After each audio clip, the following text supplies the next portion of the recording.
What are the commonalities among leaders who sustain excellence over an extended period of time?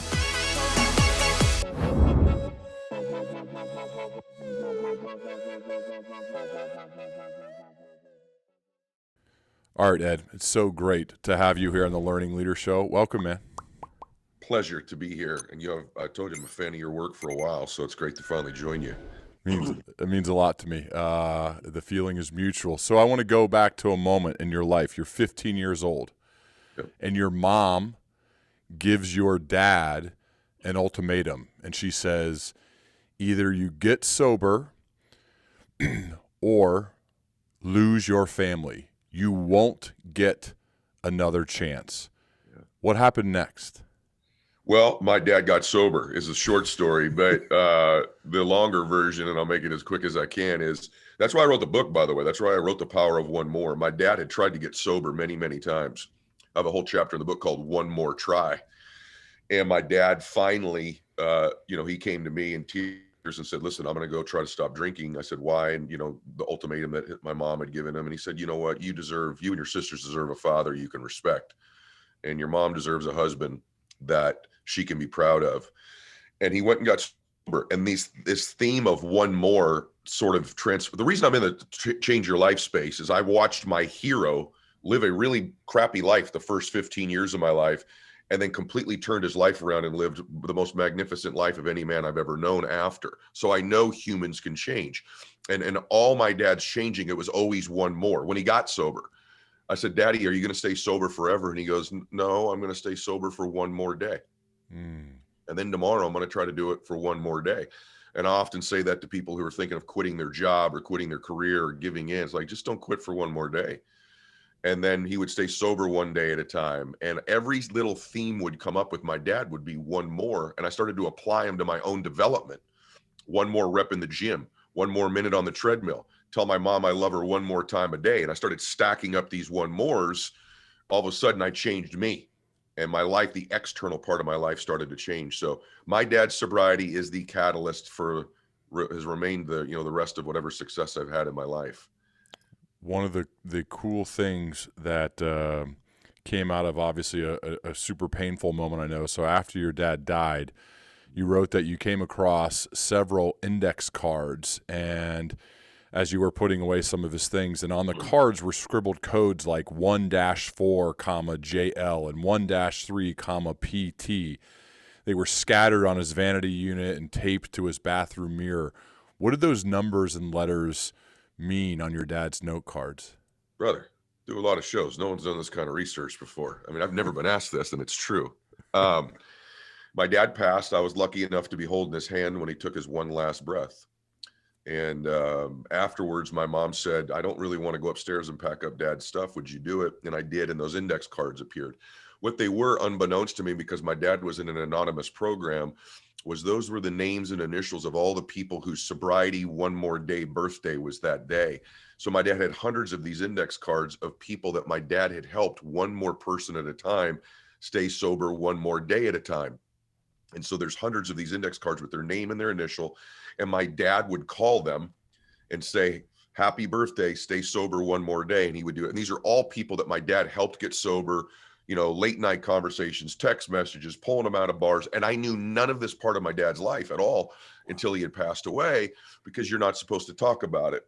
And it just made me realize that, in life, the whole reason I wrote this book, man, is that I really believe most people don't understand how close they are to becoming the best version of them.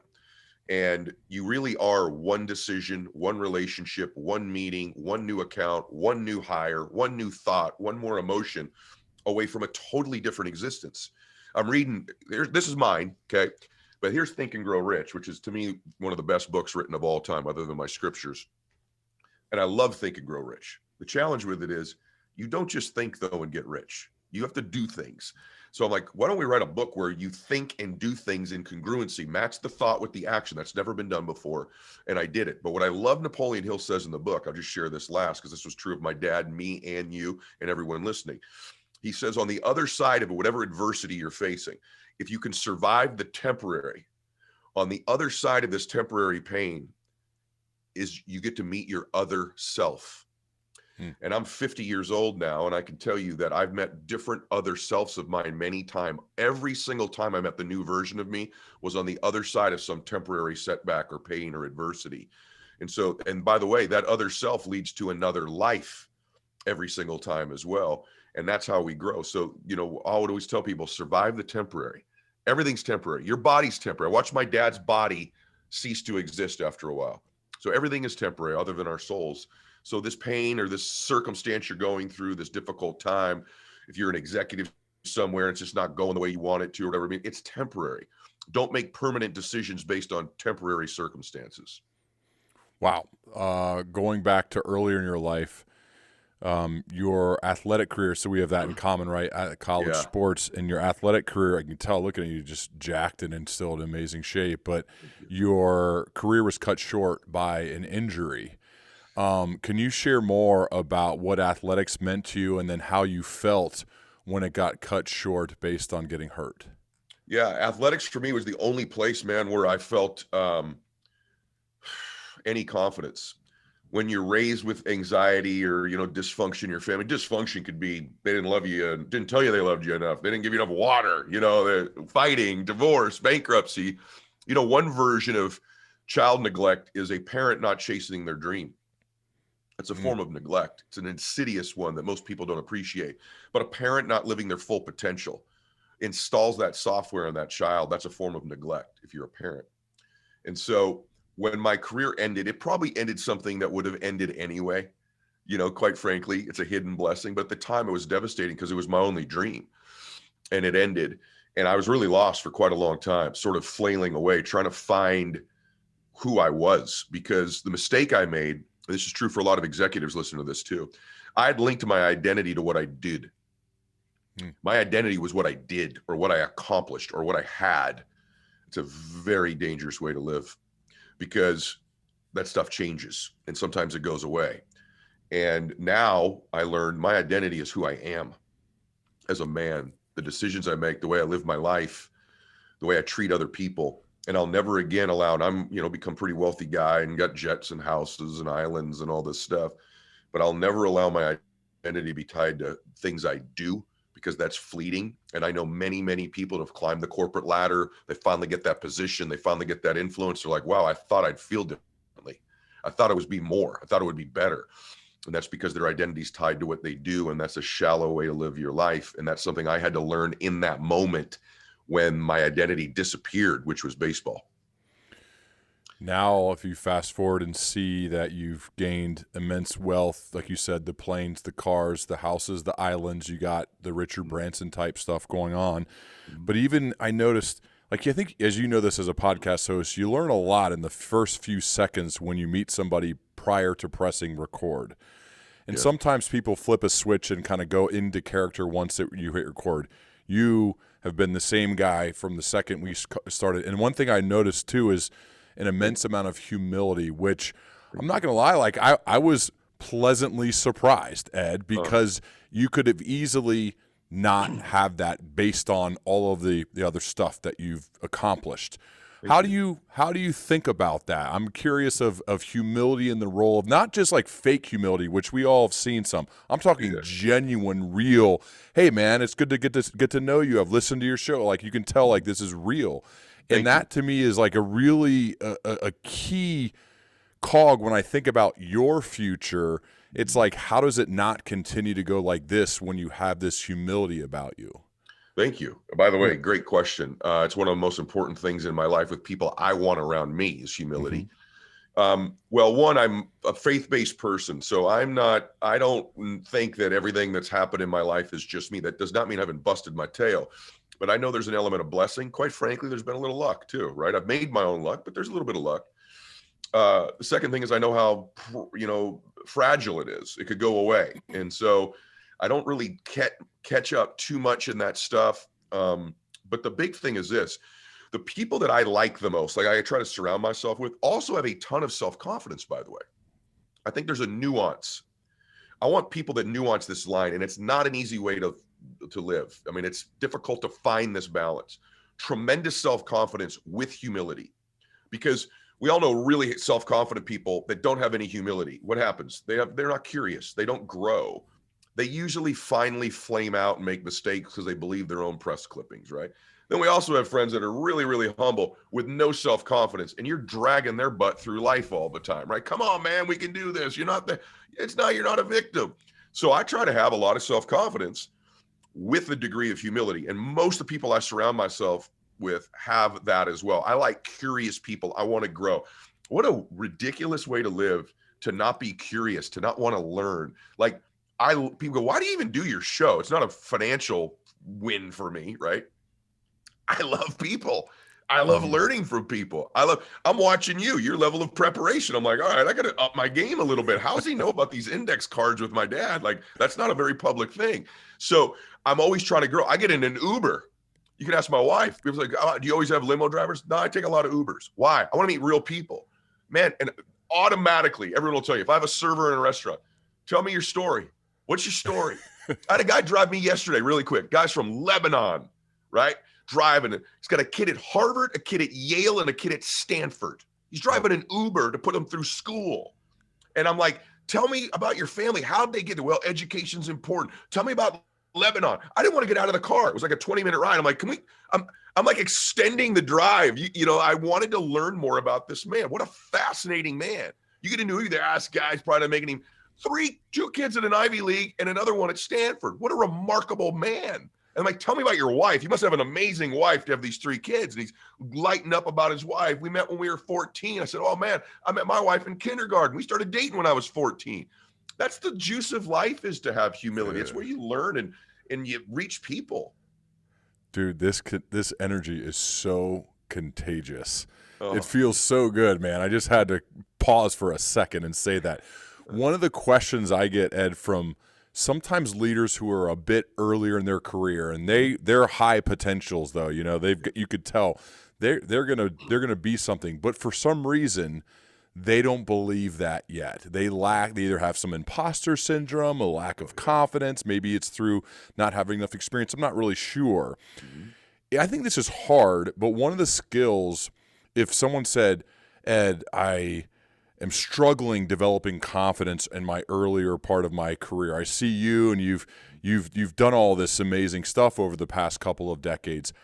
What are some ways that someone a bit earlier in their career could create and develop confidence for themselves? Great question. I have a whole chapter 2 and I think 3 on confidence and identity, which are different things. So self-confidence is the process of keeping the promises that you make to yourself. So when I meet somebody that lacks self-confidence, they've not built a reputation with themselves where they keep confidence. That's one type of confidence. Now let's talk about the leadership part of it.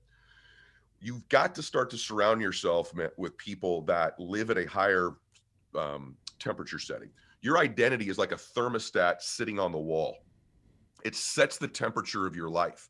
So if you're a 75-degreer of, let's say, leadership or wealth or improvement, when you begin to acquire the skills of 80, 90, 95, 100 degrees, and you're climbing the corporate ladder, but you don't change your thermostat setting, you will unconsciously find a way to cool things back down to what you believe you're worth and you deserve. That's that imposter syndrome.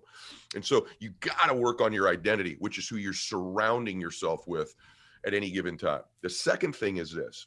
This is huge. When I was a young man, I met a guy named Wayne Dyer, famous personal development guy. And he told me, Mylett, you're going to change the world, Ed. And I said, what? He goes, you're going to change the world. And he said, and not because you're a good teacher or you're smart or you got a great voice or whatever, because that stuff's nothing. He said, you're a good man. You intend to serve. I have a whole chapter in this book, brother, on linking your confidence to your intention. So most of you are, well, I don't know all the answers. My favorite leader goes, I don't know the answer to that, but I'll get it for you. My favorite leaders also say, this is one of the things that lacks in politics in the United States in both parties. Hey, I was wrong. I made a mistake. My intentions were good, but I called the wrong shot here, or I handled that wrong. Forgive me, I'm going to get better next time. That's how you endear yourself to people, thinking you need to know everything. Think about this. Henry Ford starts Ford Motor Company, right? He didn't know everything to start that company. You have to know everything to get into. Who's going to fix the cars? How are they going to ship them? Where are they getting the tires? Think about what he didn't know. There's no dealerships because there's no freaking cars. Steve Wozniak's one of my dearest friends. He founded a company called Apple. They were going to be a board company. They had no idea there'd be an iPhone or iPads. You grow into these roles. What you have to link your confidence to is your intent. My intent is to serve. My intentions are to serve people. I'm a good man or a good woman. And that goodness should prevail. Remember this as a leader. You're always making people feel something. Always. So I have this in the book. You got to take control of what they're feeling.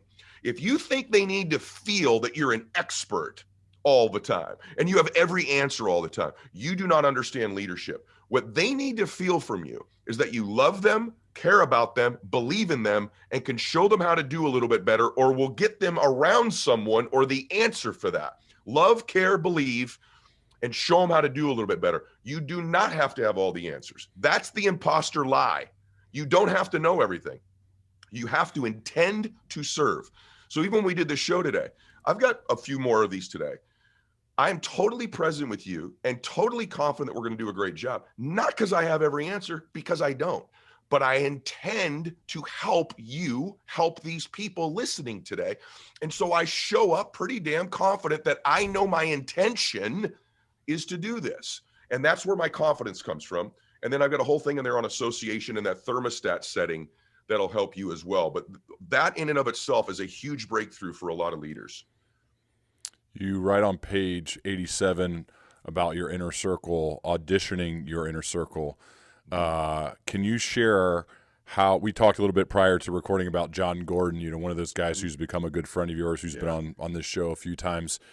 I remember John Calipari, when he came on the show, the coach at Kentucky, talked about you got to have your kitchen cabinet and have the importance of that kitchen cabinet, this is similar, right? Your inner circle. What does it mean to you to audition your inner circle and share the importance of those select few people? The people that I surround myself with live at a higher thermostat setting, to go back to that analogy, in the area I need help in. So like John Gordon, for example, was faith for me, believe it or not business. I'm done. My thermostat setting in business is real high. So for me, I've got Phil Knight in that circle, right? I've got some, really significant business people in that circle. In my faith circle, I want to add men that are in the business world who live at a high 100, 150 degree, because I believe through proximity, they heat me up from 75 to somewhere to where they are. I know this is true. For example, fitness. If you're around someone who's super fit every single day and you're not, you can't help but eventually eat a little differently, think a little bit differently, train a little bit differently. So when I'm interviewing someone for my inner circle, they don't have to have all of life figured out. They have to have the area that I need them in figured out. It could be in marriage, right? You're in the corporate world. There's all this, maybe there's travel, there's temptation. I just had Jeff Foxworthy, the comedian, on my show. Be like, why'd you have Jeff on? He's hilarious. That's not why I had him on.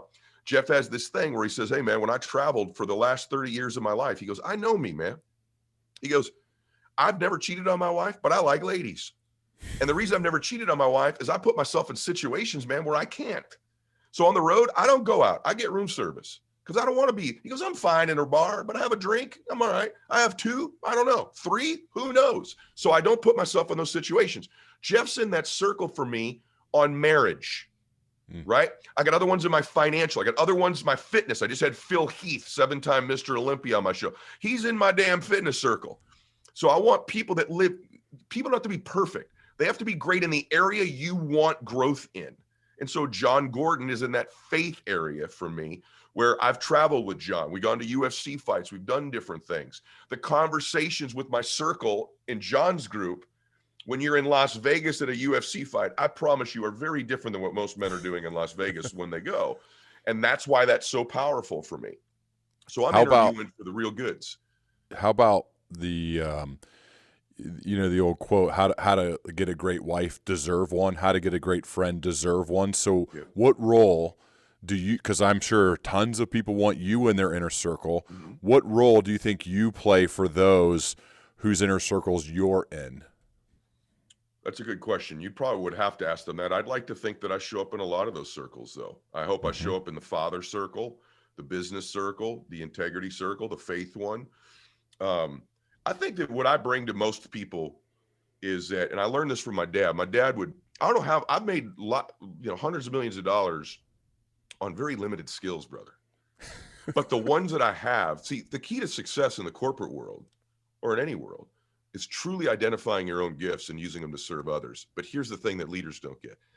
You got to identify other people's gifts. You got to get great at going, wow, this is what you're great at, and then link it to the task you want them to do. Because the 2 or 3 things someone's great at, they know they are. And when you can say, hey, I see this in you, and then link it to what you want them to do, now you're leading them.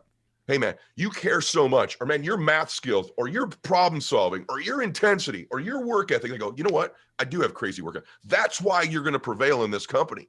And you link it to what you want to do. Identify the gifts. My gifts are really simple, man. I got 2 or 3. My main gift, though, is my ability to read people and be present with them. Where'd that come from? When I was 5, my drunk dad would come through the front door. I had 3 little sisters and a mom. As a 5-year-old little boy, I'd have to read this man. Which dad's coming home? Is it drunk dad? And I'd read his physiology and how he would talk. Is his tie loose? Is his hair messed up? Is he slurring? How's he walking? And this little boy at 5 years old, I'm studying this man, and I go, it's drunk dad. My sisters need to go upstairs. Mom should go take a shower. And then I'm going to talk to dad and change his state, which is my second gift, my ability to communicate. If it was sober dad, we'll go in the backyard and shoot some hoops. So this skill, this adversity I went through gave me this main skill in my life that in business, it's my ability to read people, identify their giftedness, and communicate with them in such a way. I'm really limited other than that. I have 2 or 3 other things I'm pretty good at. I'm an intense dude. I'm a competitive dude. I care. But I've taken my gifts that God gave me or that the world developed in me or both and leveraged them. And you got to get good at this in leading people, their giftedness, and don't make it generic. Oh, you're a superstar. Man, you're a rock star. No. What exactly is my gift? 2 or 3 of them. Link it to my career. Link it to what you want me to do. And now you're leading me like almost no one else. And last thing I'll say, when you truly identify someone's gifts that work with you, you're on a list of less than 3 or 4 people in their entire life who have ever told them that. Maybe the only one. You become someone they revere forever when you point out the greatness in them. Yeah, have this mindset of like a talent scout and have always be looking out for it and making sure that they know it. I mean, the 2 people that come to mind immediately, my high school football coaches, Bob Gregg and Ron Oliver, because they made me believe before I believed. You got and it. I'll never, ever, ever forget that feeling of, and then you kind of become something, and I always point back to them. And like now I see the power that we can do that for other people. We should really be intentional about that. I think that is a really powerful way to go about it. Well, you just worded it, brother. Most people would say it was a coach or a teacher or a parent. In the power of one more, here I am shamelessly promoting. And here's the reason that I'm promoting this. I want you to get the book. But I say about leaders, man, there's 3 chapters on leadership. There's 4 types of people in life. 1, they're not motivated at all. That's the masses. Then there's motivated people or motivating leaders. They get you to do things based on motive, which is good. Do this, you get a bonus. Do this, you get the car. Do this, you get the award. Powerful way to lead people. Low level, but it works. 3rd is inspirational.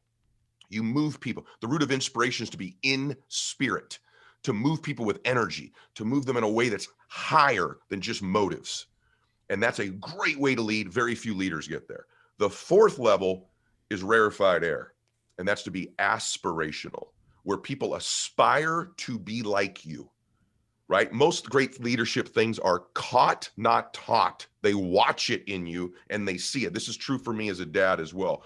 Your coaches were to the point where you wanted to prove them right. You wanted to be more like them. You wanted to live up to the belief they had in you. They were aspirational leaders. And that's the difference between greats and the pretty good ones. Wow. Speaking of your career and your ascent, you graduate and after college, you go to become a counselor for disadvantaged children. Yep. Right? And I know you write about this. What did you learn from your time as a counselor for these disadvantaged children? Yeah, my boys were orphans. And by the way, I had no background. I'm not a psychologist. I wasn't a dad myself. How'd I get the job? My dad's first AA meeting. He comes back, goes, I got you a job. I was living at his house, flunked out of baseball. And I go, what is it? I got a college degree. He goes, you don't get the freaking pick, dude. You're eating out of my fridge. Get your ass down there tomorrow. And I get down there, broke as a joke. And I walk into cottage 8. And these little 10-year-old and 8-year-old boys turn and look at me, totally unqualified. A lot of people in the corporate world feel this way too, man. You step into a room, you're like, what am I doing in here? Right? I don't have any background for this. I'm not completely prepared. And they probably know it. Again, intent. These boys is where I learned my lesson. These boys, I'd take them to school. I was there when they'd open presents on Christmas Day. I fell in love with them.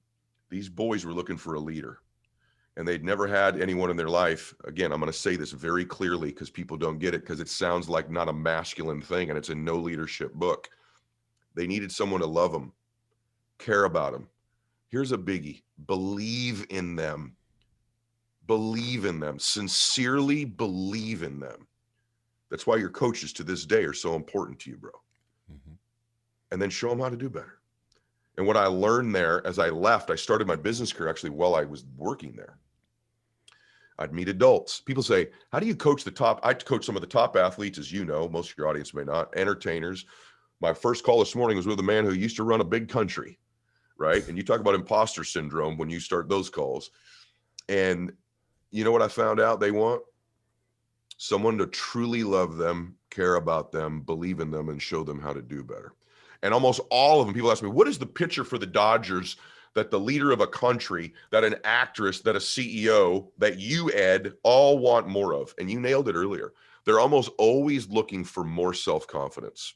They're almost looking for how do they grow their identity where they believe they're worthy of more, and not like fluffy stuff. Like, what's the visualization techniques you teach? What are the strategies?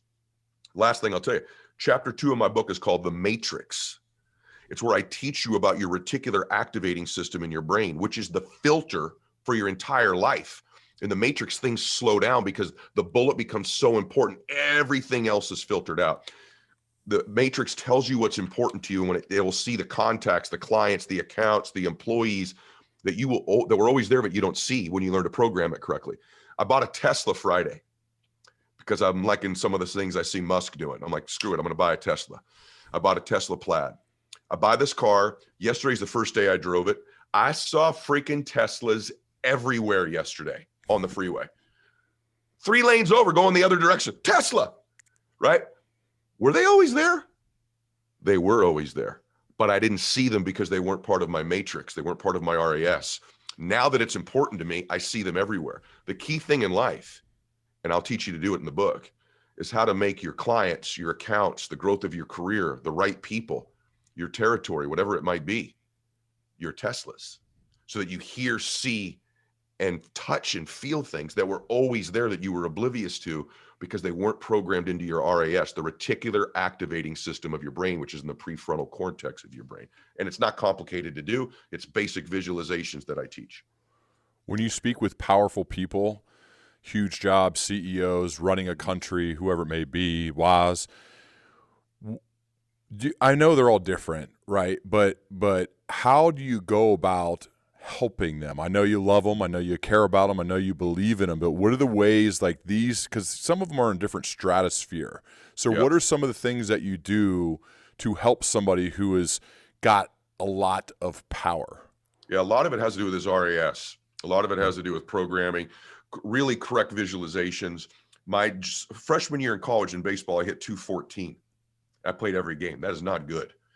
Then I had that massive injury and I sat out, and we had a team psychologist who ended up passing away later, who taught me these cutting edge techniques of programming your mind and visualizations that the world never heard about because he passed away, that I've had.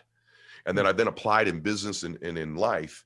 And those techniques, those strategies, which are pretty simple to do, have completely altered my existence. It's like things really have slowed down. Things have come much easier to me. And so number one was definitely that. And then I think the second thing for me is that when I'm working with them, they want more clarity and they have a hard time getting clear. The bigger your life gets, most people relate to this, the higher you climb, the bigger your life gets, the more there's text messages and more emails and more people who need your attention and your energy. And then maybe you get married and then you got kids and your career or whatever it might be. It's harder and harder to get clear. And what you say to yourself is, once I get through all this, then I'll get clear. Once I get through all this, then I'll get clear. And the truth is, you don't ever get there.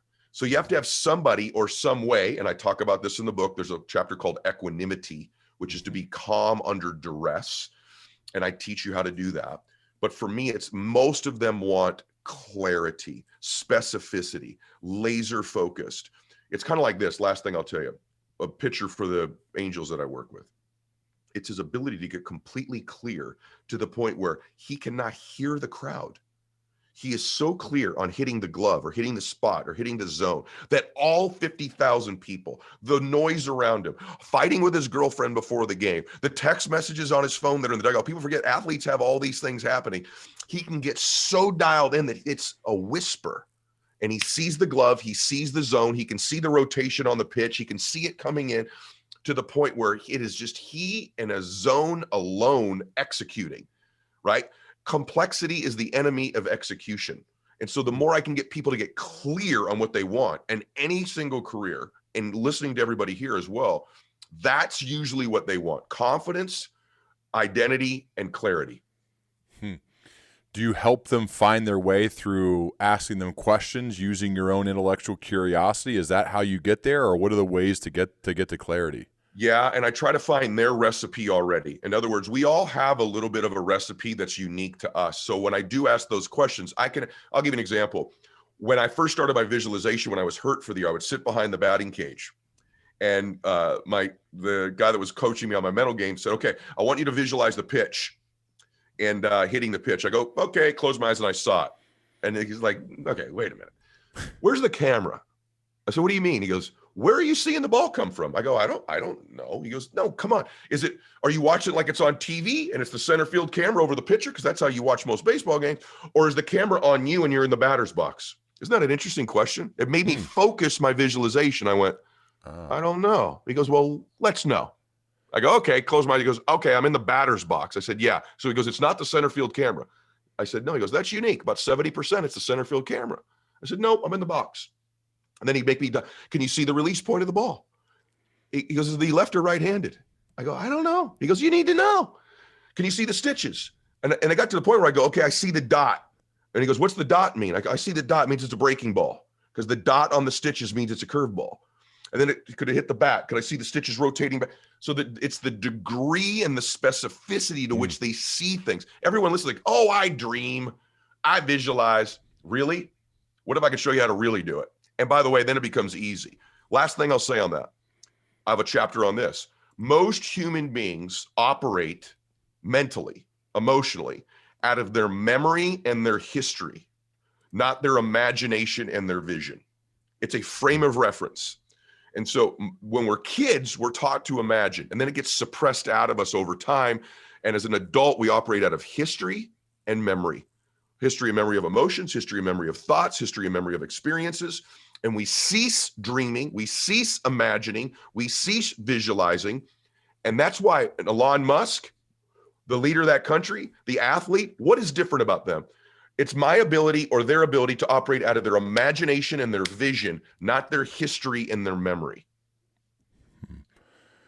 You define leadership.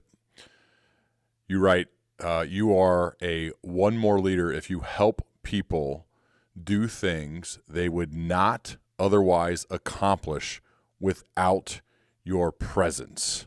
Yep. Share how that definition gets put into practice on a regular basis in your life. Okay. So that's a fact, by the way. You are not necessary as a leader if they could do it without you.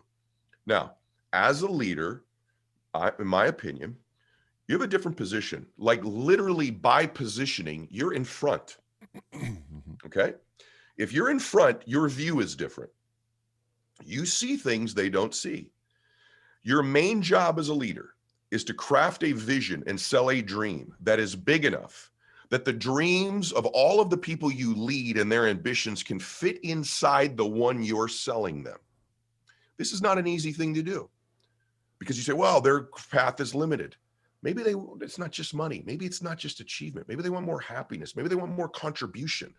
You know, I talk about 6 needs in this book, about the 6 needs humans have, which are certainty, uncertainty, love, recognition, growth, and contribution.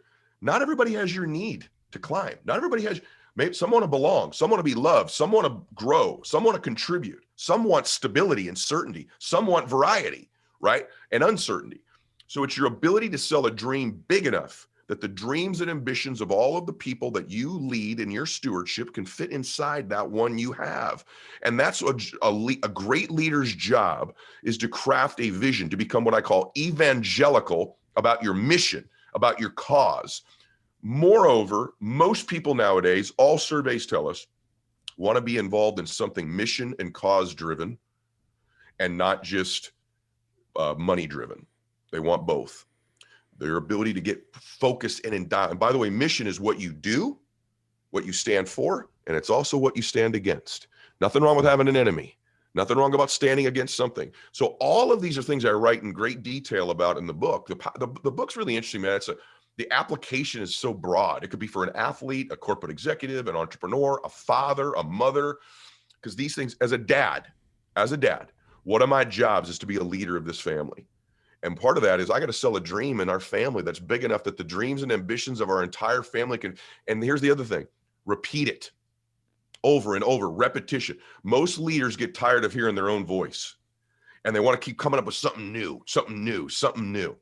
Leadership is about saying listen to this. It's about saying old things to new people, not new things to old people. Say the same thing over and over again. Repeat it.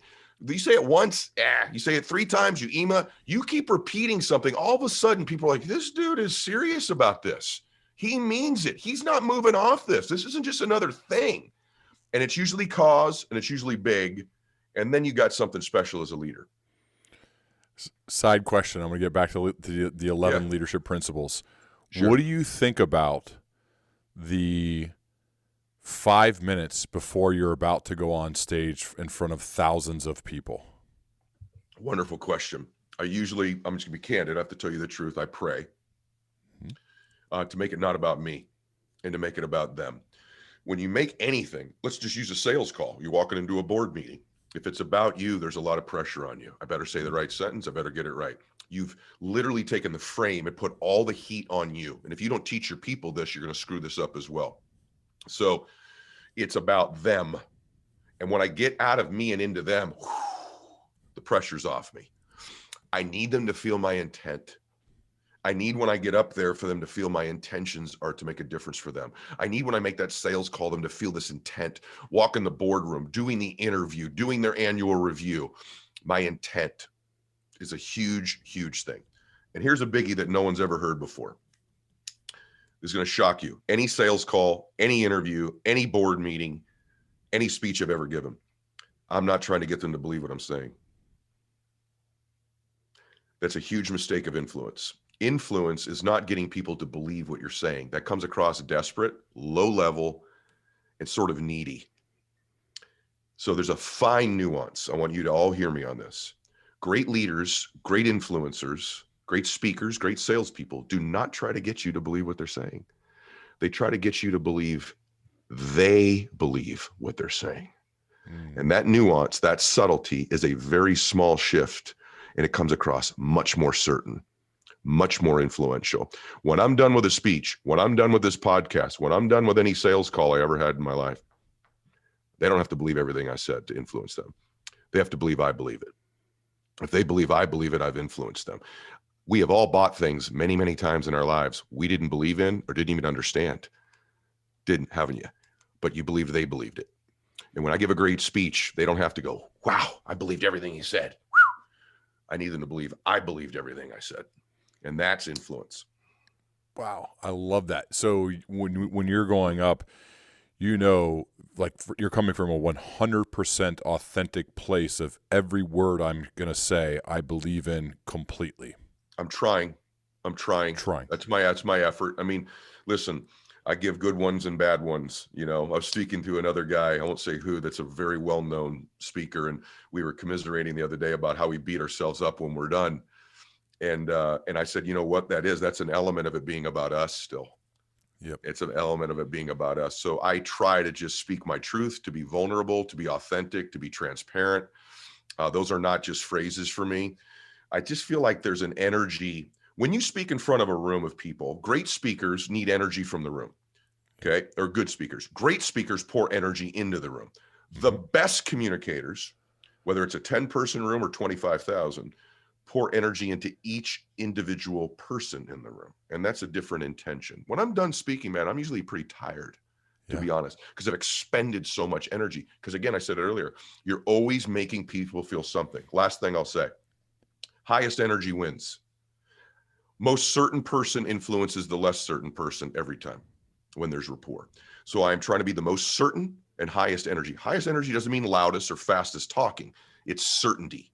Certainty is influence. Definitely. Heartbreaking part of your book, man. I'm just again another aside, but it made me think of my life. How after a speech you'd want to call your dad and talk to him about how it went, because I do this still, and I feel like this weird sense of gratitude that I get to still do this, and he does it to me too, because he's still out on the road a little bit. And I just felt for you in that moment, man. Like, it's like that like, I think you said it still happens a lot, and you're thinking, I can't wait to talk to him about how it went. And then you realize, oh, I don't get to do that anymore. I'm going to get emotional right now. You know what I did this morning, man? I can't believe I'm going to say this. So bizarre. I called my dad's voicemail this morning just to hear his voice on his old phone. I'll be 51 years old next week. And I just wanted to hear from my dad this morning. I called his number. I've kept his number current just so I can hear his voice. And yeah. So you want to know the power of one more? I'll give it to you. Is when I take it from you. When you can't have it. My favorite thing in the world, man, would be to play golf with my dad. And we were neither one of us are good golfers, but it was 5 hours with my hero. Watch him walk across the green, You know what I would give for one more round of golf with my dad? You know how precious that would be? And for a lot of you listening to this, if you have parents that are alive or kids that are, that are here, start to think about, what if you only had one more conversation with them? What if it was only one more time? How much more present would you be? How much more precious would it be? And if they have passed away, like my dad has, I want to honor him with my life, with the man I'm becoming, with the decisions I make. But yeah, man, it's really hard for me because, my hero is my dad, not because he's my dad. The heroic thing my dad did was change. That's what's heroic. He gave it one more try.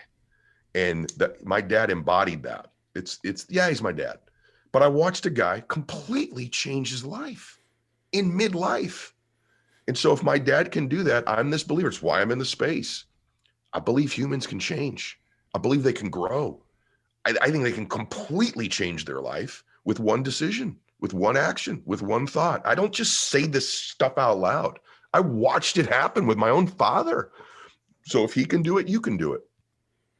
It's so evident. You could tell how much belief you have in the message you're sharing. Ed, when you think about all the people you've interviewed, you've talked to, the people you surround yourself with, your inner circle, and you're obviously one of these guys too.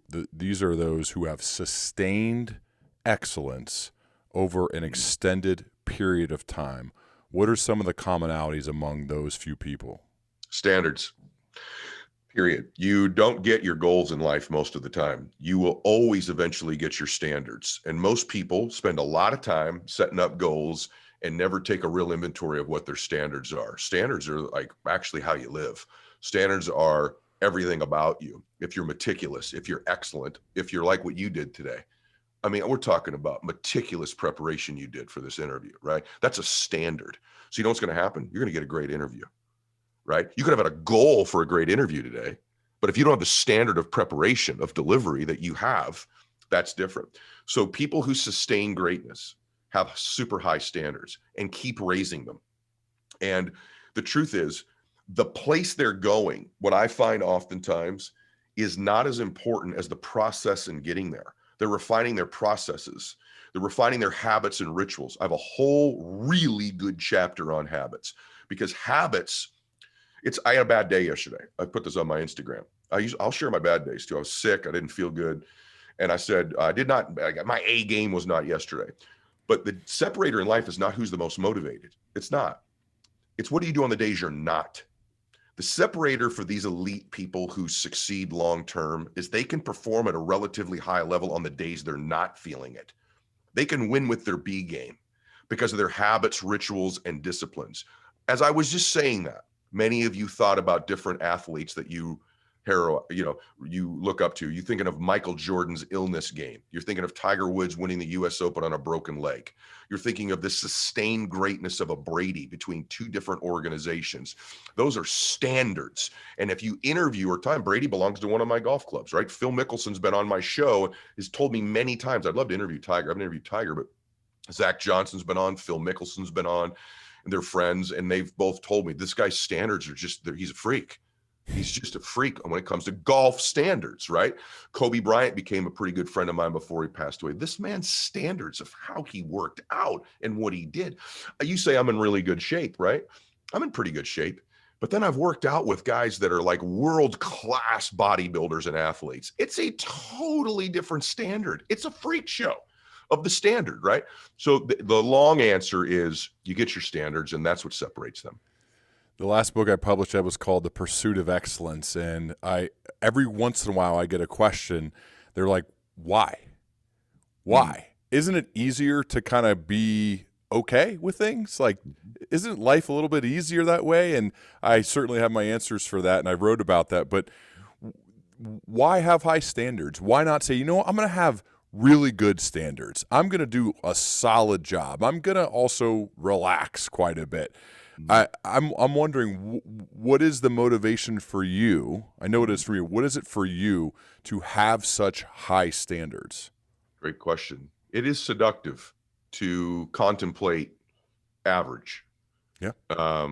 Very seductive. In fact, as we're talking, I'm looking at the beach that I live on, and I could be sitting out there right now.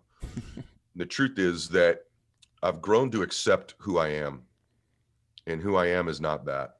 And I would not be happy. I have this, Napoleon Hill says in Think and Grow Rich, to begin with the end in mind. And I think it's a great way to approach life. As I told you, I was with my dad for his last breath, holding his hand, actually.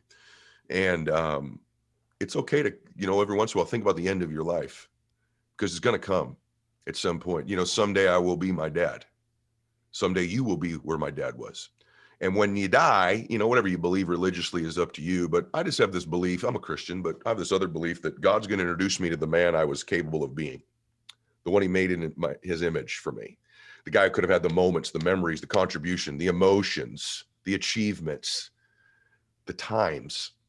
And when I die, I want to meet that man and catch him. I want to be identical twins. I want to catch the guy I was capable of becoming in my life, because I believe that's what we were all born to do, is to reach our destiny. And I believe we were all born to do something great with our lives. Every single one of us. Why do I have humility? Because I come from the same Father in heaven you do, man. I'm no better than you. We're brothers. Anyone listen to this? We're brothers, or brother and sister, right? And so to me, heaven would be getting there and I became that man. Hell would be getting there and I was total strangers. And I meet this guy I could have been, the places I could have gone, the people I could have helped, the memories, the emotions. That's hell. And so that guides my decision making. And for the record, I have a ton of fun. I have a ton of travel. I have a blast. But I've learned something. Winning is more fun than fun is fun. Winning is just more fun than fun is fun. And so I enjoy winning. I enjoy helping people. But believe me, man, my birthday's next week. I'm taking some time off. I'm going to Stagecoach Festival. Last year for my 50th birthday, I was in Cabo going nuts.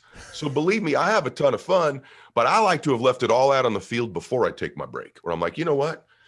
I deserve this break. Nothing worse than taking a break and knowing you left a bunch on the field, and you're like, I can't even enjoy this the way I want to. The truth is, all of you just accept this. You can't enjoy the breaks when you haven't crushed it before you get there, and you know it. So just lay it all out and then go do whatever the heck you want. Max out your fun, max out your partying, but you got to max out the other stuff before you get there. Yep. I love that thought process of high standards, and that kind of drives all decisions, your habits, your routines, how you prepare, what you do, this high standards. Ed, this is so good. The book is called The Power of One More. I highly recommend you get it. It's packed, man. That's why, as you could tell, I try to prep hard, but there is there are pages and pages and pages of notes of an outline that we did not talk about that came from the book. Just so you know, we packed this one in, but there are tons of stuff that we didn't get to. And so I share that to say that's why I think that the power of one more is really not really only worthy of your money. Obviously it is. Books are the greatest investment of all time, but it's worthy of your time, which is obviously everything. So I share that to say that, and a big fan. I really appreciate like how much energy and juice you brought to this, man. It made it so cool for me to get a chance to talk to you and go deep with the power of one more. Ryan, you're excellent, bro. I mean, you are excellent. You are outstanding. And I will do this with you anytime you want to, because I'm telling you right now, this was enjoyable. This flew by. I can't believe we're done. So honored to spend the time with you, brother. And I'm here for you if you ever need anything from me. Thanks so much, man. It means a lot. I appreciate you saying that. Yeah. All right, man.